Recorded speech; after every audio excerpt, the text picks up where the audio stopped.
ก็คือบ่พ้นก็สิมาให้เงินมามอบเงินให้สร้างเพิ่นบ่แม่นสร้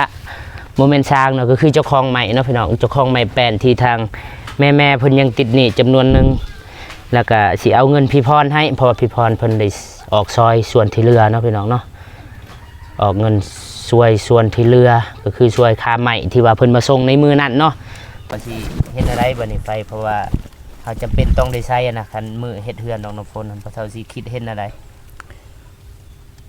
พ่อก็บอกว่าเป็นไอ้สังหันแต่แนวคิดของพ่อนี่พ่อก็ขอเพื่อนนั้นซอยด้วยกระแสไพ่นะด้วย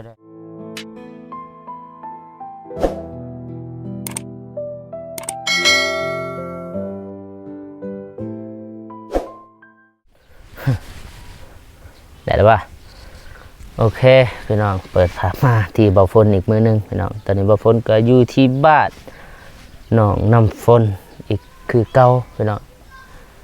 บ่าวฝนก็มาอัปเดตแล้วก็มากะเกียมเบิ่งบ่จะเป็นไฟแล้วก็ไม้นะพี่น้องเนาะเพราะว่าตอนนี้ทางไม้ก็มาเครื่องนึงแล้วอีกมือนี้ทางเจ้าของเพิ่นก็มาส่งอีกให้มันครบตามจำนวนที่บ่าวฝนได้สั่งแล้วก็ที่ผู้ใหญ่เพิ่นได้มอบหมายให้บ่าวฝนจัดการพี่น้องเนาะโอเคพี่น้องก็นิมนต์กับกราบทักทายสบายดีเด้อสวัสดีพ่อแม่พี่น้องเบิดสู่คู่สู่คนบ่อยู่ภายในและก็ต่างประเทศเนาะก็ยินดีต้อนรับเข้าสู่ช่องบ่าวฝนลาวไต่โอเคพี่น้องมื้อนี้บ่าวฝนก็เดินทางมาผู้เดียวเพราะว่าทางพี่พรแล้วก็FCผู้ใหญ่ใจบุญเพิ่นอยากให้มาอัปเดตบ้านน้องน้ำฝนเนาะในใจบ่าวฝนก็คิดว่าสิบ่มามื้อนี้เพราะว่าทางสางเพิ่นบ่เข้ามาแต่ก็เพื่อ FC แล้วก็ผู้ใหญ่ใจบุญได้เบิ่งบ่าวฝนก็สิมาอัปเดตให้ต่อเนื่องพี่น้องถือว่าปัจจุบันนี้ทางใหม่เซอร่ามานี่น้องฝนลืมไปว่าน้องน้ำฝนอยู่นี่สบายดีดื้อน้องน้ำฝนสบายดีสบายดีสวัสดีเด้อทางผู้ใหญ่จุทุกท่านและกับเซฟังไทยฟังลาวลืออยู่ในต่างประเทศลือในบ้านเราก็ขอสวัสดีสบายดีบื้อสุขสุขคนเด้อสาธุกินข้าวแล้วป่ะจ๊ะได้สิไปโรงเรียนได้ว่าแต่งตัวว่าคือแต่งตัวกำลังเห็นน้องเพิ่นใส่ชุดนักเรียนผู้ใดซื้อให้ชุดนักเรียนของน้าบ่าวเจ็บที่บ่ฝนไปนำพันบ่เลยนั่นแหละของผู้ใดเลยของบ่จื้อซื้อบ่แม่นแม่บ่หรือว่าผู้ใดบ่ฝนก็บ่จื้อแต่ดนแล้วพี่น้องตั้งแต่ต้นปีพุ่นน่ะแม่นบ่แม่พิมพ์บ่จื้อคือกันนะบ่เหือแตกถือว่าปัจจุบันนี่ก็ไม้อันนี้ก็ได้แล้วพี่น้องไม้เซอราบ่ฝนก็ได้มาสุดก่อนแล้วก็นี่ล่าสุดมื้อวานนี้ทางสร้างเพิ่นก็ได้มาส่งเนาะพี่น้องเนาะไม่ลูกตั้งหนักได้ไหมอันนี้ไม่ลูกตั้งพี่น้อง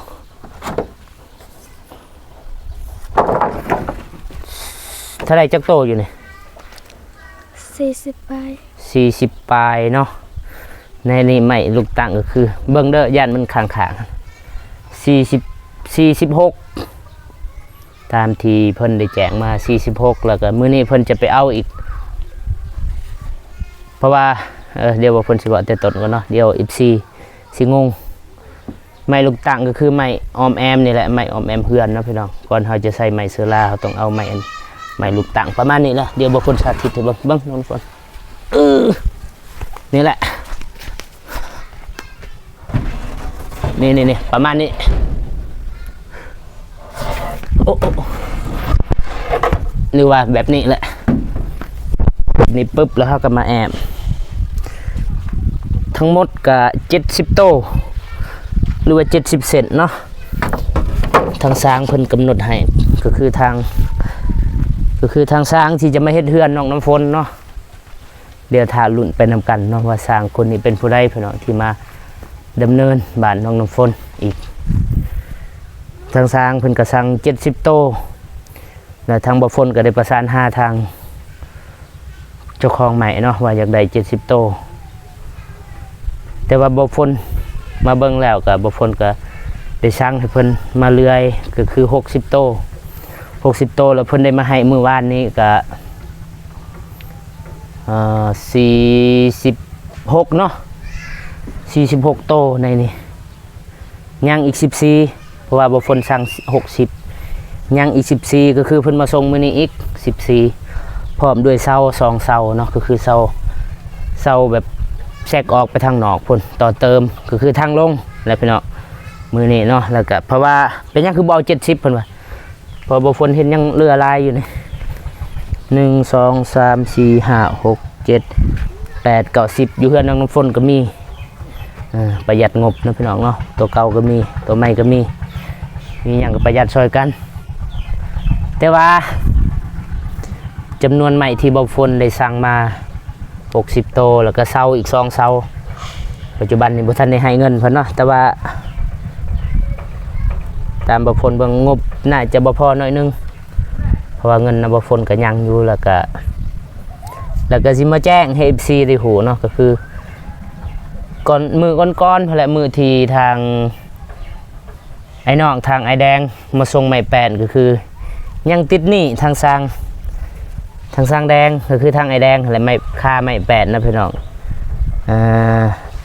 รวมทั้งหมดไม้แป้นจนก็5 ล้านกว่าบ่ฝนก็บ่จื้อปานใดแล้วบ่ฝนก็ได้ถอกได้ให้เพิ่นก็3,740,000แล้วก็ยังติด1,660,000พี่น้องแต่ว่าทางพี่พรเพิ่นได้จัดให้เพิ่นว่าสิออกซอยทางพี่พรเพิ่นจัดให้เนาะพี่น้องเนาะเงินที่ว่าแม่ได้ออกก่อนครึ่งนึงเกินครึ่งอะไรแล้วก็ทางแม่บ่มีงบบ่นี่งบนี่แหละไม้แปดนี่ทางพี่พรจัดการแล้วว่าเราสิใส่เองตอนนั้นส่วนที่เหลือเนาะพี่น้องเนาะก็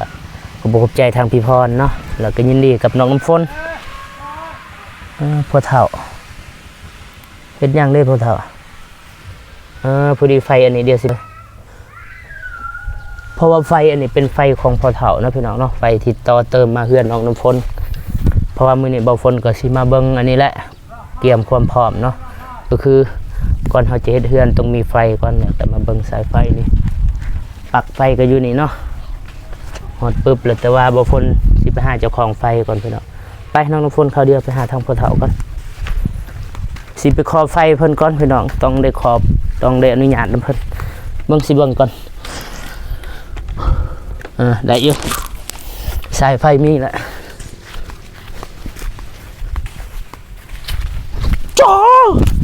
จ่าพนมไป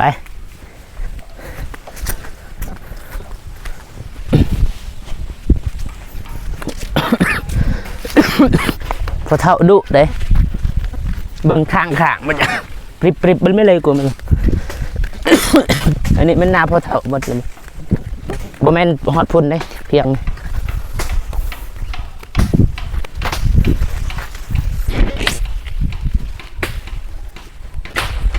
เป็นยังพ่อเฒ่าสบายดี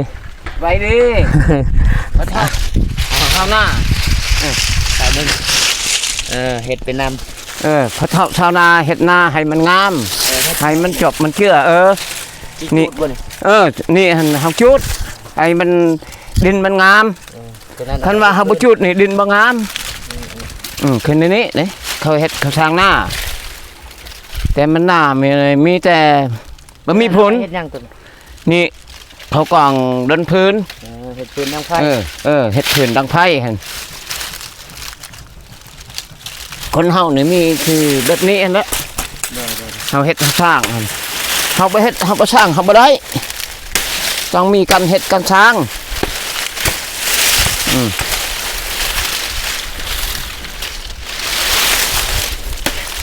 นี่ของเฮาบ่มีลูกไผ่มีแต่พระเฒ่าอันละเอาเองเฮ็ดเองดังเองไม่มีคนอื่นมาเฮ็ดมาช่วย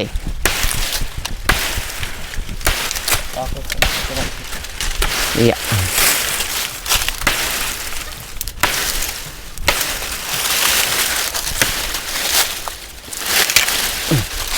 นายพ่อเฒ่าบ่นี่มืดหน้าของพ่อแล้วนี่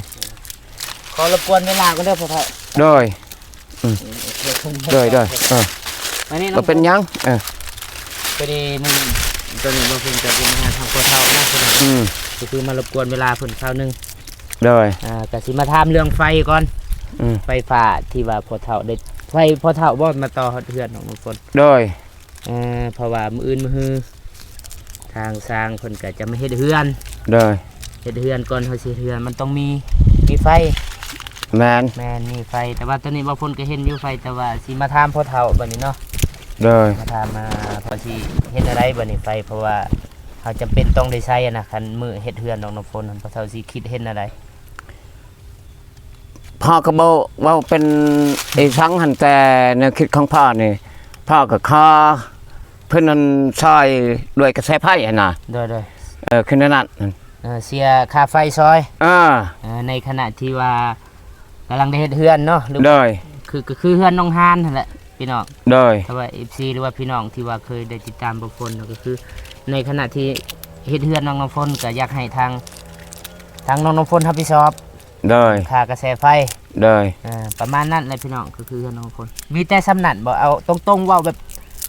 บ่เท่าสิเอาในไรอะนะตอนนี้หรือว่าเบิดสำนันล่ะ นั่นเนาะพ่ออยากได้มีแต่ข้าวซอยแล้วพ่อหัน นั่นแหละ ข้าวซอยพ่อหัน ซอยในไร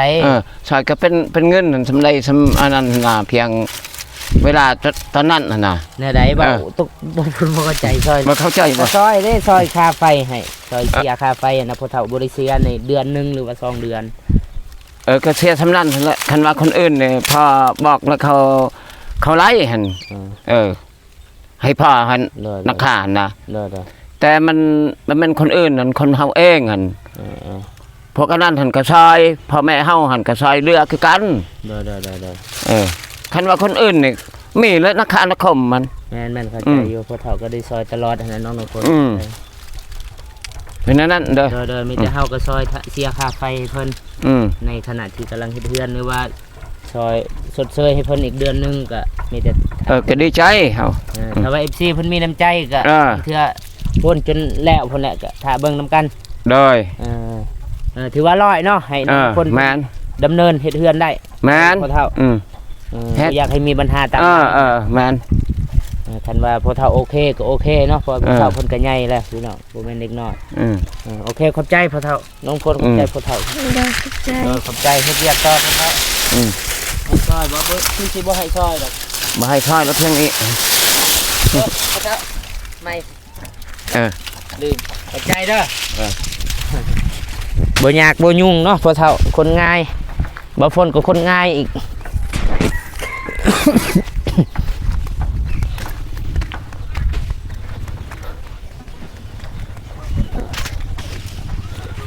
หอนมองไปโรงเรียนหรือบ่ เลย ไปขึ้นไปพุ่นก่อน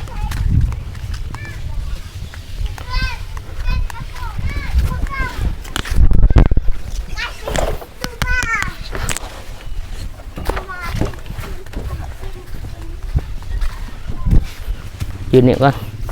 เจ้าหน้าที่เลยมึงก่อนเจ้าหน้าที่12ที่จริงก็คือบ่ฝนก็สิมาให้เงินมามอบเงินให้สร้างเพิ่นบ่แม่นสร้างเนาะก็คือเจ้าของใหม่เนาะพี่น้องเจ้าของใหม่แปลนที่ทางแม่เพิ่นยังติดหนี้จำนวนหนึงแล้วก็สิเอาเงินพี่พรให้เพราะว่าพี่พรเพิ่นได้ออกซอยส่วนที่เหลือเนาะพี่น้องเนาะออกเงินช่วยส่วนที่เหลือก็คือช่วยค่าใหม่ที่ว่าเพิ่นมาส่งในมือนั้นเนาะ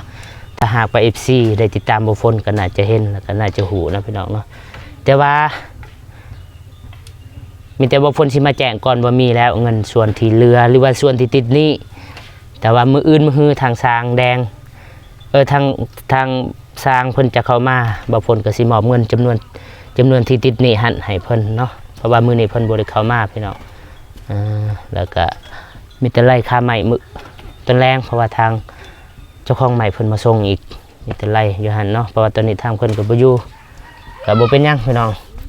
มีแต่ว่าทางบ่ฝนก็ได้รับปากแล้วส่วนที่เหลือก็คือส่วนที่ติดนี้นั่นแหละบ่ฝนย้ำมาเรื่อยๆอยู่ 4-5 เทื่อทางพี่พรเพิ่นจัดให้พี่น้องบ่เป็นหยังถือว่าทางไฟก็เรียบร้อยเนาะบ่ฝนก็ได้ไปขอทางพ่อเฒ่าเพิ่นทางพ่อเฒ่าหรือว่าทางเจ้าของไฟเนาะเพิ่นก็พี่น้องคนง่ายแน่ก็คือบ่ฝนก็ได้เว้าแล้วก็ทางพ่อเฒ่าเพิ่นได้เว้าเนาะเพิ่นช่วยน้องฝน แล้วก็อยากให้น้องน้ำฝนซอยเพิ่นคืนก็คือสิว่าซอยบอกกับบ่ได้ซอยเนาะเพราะว่าเฮาใช้ไฟเองแล้วเฮาก็ต้องเสียหลักๆอันที่หนึ่งเนาะก็คือเฮาต้องเสียค่าไฟเพราะว่าเฮาเป็นคนใส่เฮ็ดเฮือนเฮ็ดซ่านอันที่สองก็คือเฮาระมัดระวังในการใส่ไฟเนาะพี่น้องเนาะก็คือบ่าวฝนก็ได้มาแจ้งน้องน้ำฝนแล้วก็เดี๋ยวสิมาแจ้งทางแม่เพิ่นตืมระมัดระวังการใส่ไฟก็คืออะไร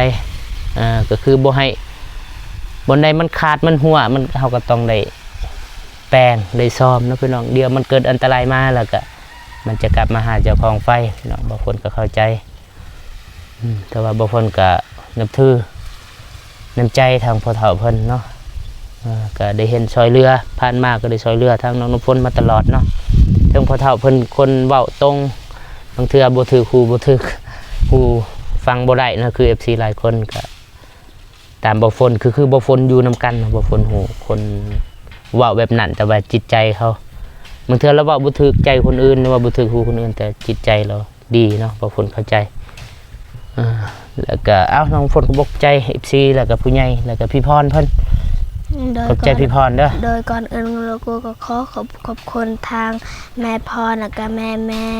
ที่ช่วยเหลือลูกก็ก่อนอื่นขอบคุณได้หลายอย่าเจ็บอย่าจนเด้อพร้อมพ่อพร้อมครัวไปหอจอได้ถึงนอนก็คอยได้เงินหมื่นตื่นก็คอยได้เงินแสนย่างแกนก็คอยได้เงินล้านย่างกลางบ้านคอยเป็นมหาเศรษฐีเด้อปรารถนาสิ่งใดขอให้ได้สิ่งนั้นเด้อนะบ่าวฝนนั้นเด้อและทำงานใส่บนโลไตเดอร์ที่มาสะพานบนกับเจริญแลเดอร์ซาเถอะน้องน้ำฝนก็อยากพาไปโรงเรียนแน่พี่น้องเพราะว่าหดปุงหดยามแล้ว โอเคพี่น้องถือว่าคลิปมื้อนี้ก็ประมาณนี้มาฝนมาอัปเดตมาเบิ่งมาเกี่ยมความพร้อมเนาะเพราะว่าไฟฟืนแล้วก็ไม้เนาะตอนแรกถือว่าไม้มาครบถ้าบ่มีหยังเปลี่ยนแปลงพี่น้องคนอื่นหมดบ่ฝนก็บ่กบใจเนาะผู้ใหญ่สิบุญอีกสิทุกท่านที่เข้ามาเบิ่งมาติดตามรับชม2ของเบาฝนเนาะแล้วก็พิเศษบ่กบใจทางแม่แล้วก็ทางพี่พรขอบอกขอบใจหลายๆเด้อที่ว่าบ่จักสิขอบอกขอบใจล่ะที่ว่าได้ช่วยเหลือน้องน้ำฝนมาตลอดแล้วก็เฮ็ดให้น้องน้ำฝนมีมื้อนี้ได้ก็มาจาก FC แล้วก็ผู้ใหญ่ใจบุญแม่แล้วก็พี่พรเนาะโอเคมีแต่ว่าบ่ฝนขออวยพรให้พี่พรจงอยู่เย็นเป็นสุขสุขกายสุขใจสุขภาพแข็งแรงความเจ็บบ่ใดความไข้บ่มีร่ำรวยปรารถนาสิ่งใดขอให้ได้สิ่งนั้นสมดังปรารถนาไปไสมาไสก็มีแต่คนหักคนแพงเฮ็ดธุรกิจอันใดการงานอะไรขอให้ราบให้ลื่นให้ประสบผลสำเร็จในที่การงานต่างๆเด้อสาธุโอเคพี่น้องมีแต่ว่าฝนก็สิขอจบคลิปเพียงเท่านี้เนาะพอกันคลิปต่อไปสำหรับคลิปนี้บ่ฝนขอกล่าวคำว่าสบายดีเด้อบ๊ายบายไม่ตักเงิน